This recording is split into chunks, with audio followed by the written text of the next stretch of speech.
Hey Becky, it's Bobbie, and this is the quick digital marketing analysis that I promised you. So, I took a look at your website. I noticed you had two of them that are exactly the same, just two different URLs, and they are nice. So, I do like them.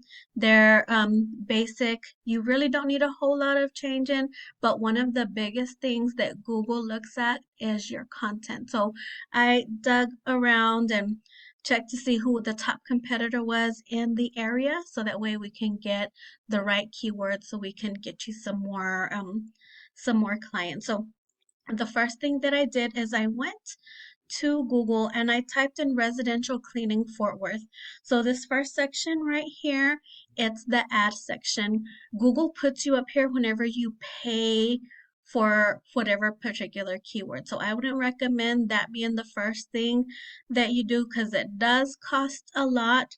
And this section is actually pay per click. So whether somebody uses you or not, whenever they click on your ad right here, you're going to be charged for it. So the next section right here is the Google Map Pack section. Content is king for everything, but one of the other things that get you on here is by the amount of directories you're in.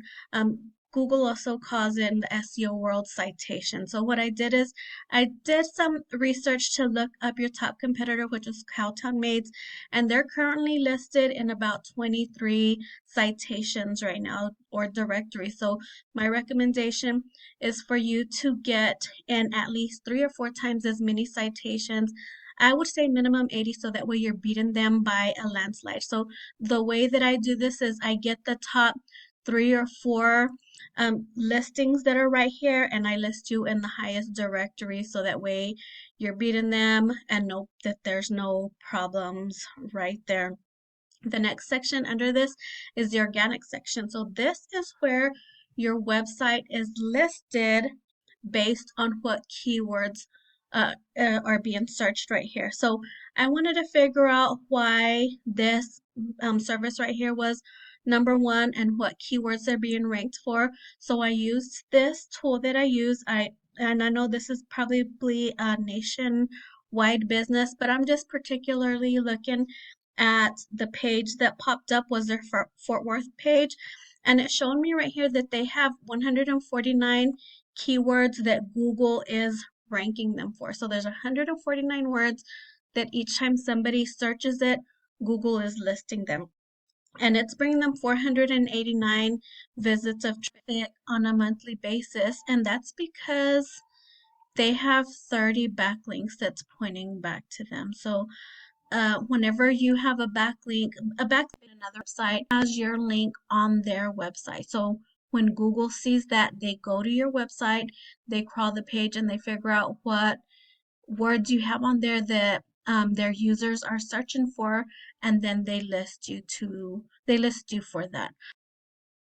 I was curious to see what keywords they're being listed for, so I clicked right here and it shows me these right here. So if you scroll down, it says cleaning services Fort Worth. It's searched 350 times on a monthly basis, and cleaning services Arlington is 200 times on a monthly basis. So what I do is I go to the top maybe 3 or 5 organic listings and I get their highest buyer intent user or buyer intent location based keywords that are the easiest for me to rank you for, and then I put those words as content on your home page. I was also curious to check out what your websites are ranking for. This one's telling me you have 2 backlinks that's pointing to this website. Google is ranking for 2 keywords. One of them was All Things Made new, and I don't remember what the other one was, but I know it wasn't buyer intent or location based. And it's bringing you 1 visit on an average of organic traffic. So that means it's people who don't already know who you are. They're just finding you on the internet. I looked up the DFW website that you have right here, and it's telling me that this one does have 10 backlinks from 5 websites, but Google hasn't found any keywords on there, and so it's bringing you no traffic. So right here is proof that backlinks, they are not all created equal. So what I'm going to do for you is find the strong backlinks that Google does pay attention to, that have more power and authority in Google's eyes, and list you for those right there. So I hope this helps you out. I can't wait to hear what you think, and I'll be talking to you soon.